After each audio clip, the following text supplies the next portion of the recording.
The Gulf Coast National Art Honor Society is actually out here at the Naples Chalk Art.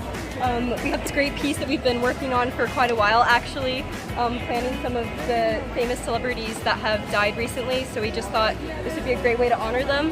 And so we have Aretha Franklin, Stan Lee, we have Barbara Bush, and then we also have Burt Reynolds.